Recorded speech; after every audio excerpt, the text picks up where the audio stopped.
Very true. You're one of my favorite female leaders.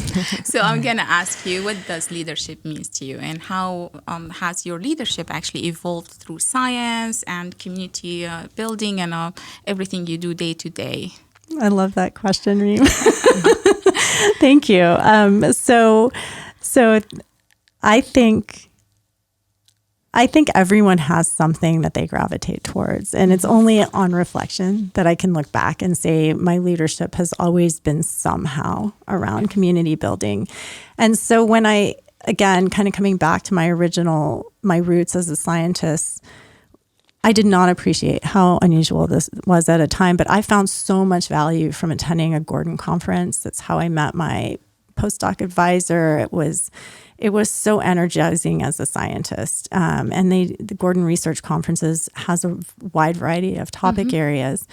And when I started my postdoc at Sandia, I realized I had met Don, my advisor, through a biosensors Gordon conference, but it wasn't really exactly right for microfluidics. And so what I loved about microfluidics is you were taking the physics and chemistry of what was happening at the microscale and using it, because the physics and chemistry at really small dimensions are very unusual. But you could scale it to something much larger. So even though it was a microscale phenomenon, you could scale it to something that was macro scale. And that seemed to really be missing. So I actually proposed a new Gordon conference. And it was, trying to create a community around this emerging science. And it was really difficult. They had never had someone do that who wasn't already a recognized scientist leader in the field. They required that I get someone who was more mature to co-organize with me. And my colleague, who's unfortunately since recently passed away, Phil Paul, raised his hand and said, "I'll be your chaperone as long as I don't have to do anything." So I'm super grateful to Phil for doing that, because he really didn't do anything, and he refused to take any credit if anyone congratulated him. He just said, "I'm just a name on the page." But he did give me advice. And we had our first Gordon conference in Oxford. My son was maybe 2 at the time, 1, something like that. And it was, through that, it was very powerful to create a community. The experience of the conference itself, for those who've never been to a Gordon conference, it's almost like a 1-week science camp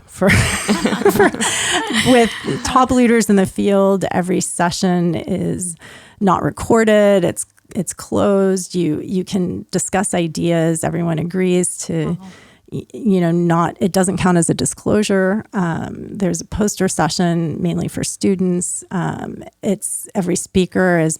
Everyone is really by invitation only. And it's an incredible experience. You're usually on a college campus. We were at Oxford in the off season. So, things happen, like, the air conditioner isn't working. You have to borrow a fan from somebody. You build relationships because you're human and you're sharing, a dorm. So, and it's a wonderful experience. And we, this Gordon conference continues to this day, and it bounces around all over the world. I had to fight super hard to get it to start in Europe, because at the time the center of mass in this area was European, and that was something that was really, really hard to get buy-in from the Gordon Research Conferences. They like to think of it as primarily a U.S. endeavor, and I had to really sell that it was truly global and a little bit more global than extra U.S. than intra U.S. at the time.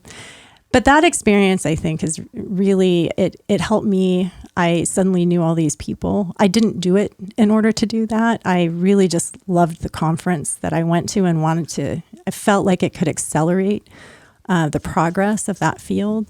But what I learned was, it meant that I knew I knew all these people. I had invited them. It accelerated my career individually as a scientist. And And that came as a surprise to me. And, but because of that, I think I really recognized the importance of connecting people, and that how important it is for in every part of what I've done in my career. I've really, really tried to, get the key opinion leaders in the room.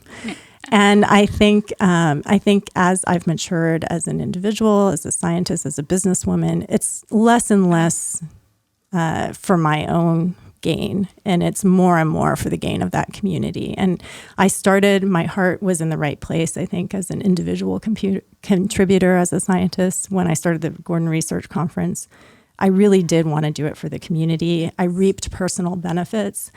But I would say that I'm trying, really tried to carry forward, how can I maximize this ability to create community so the community benefits and it lives on, like the Gordon Research Conference, whether or not I'm involved. The Gordon Research Conference on the physics and chemistry of microfluidics is very successful without me. And I think everything I do, I hope that it is created in such a way so that the people who are in the community are what give it life and make it successful.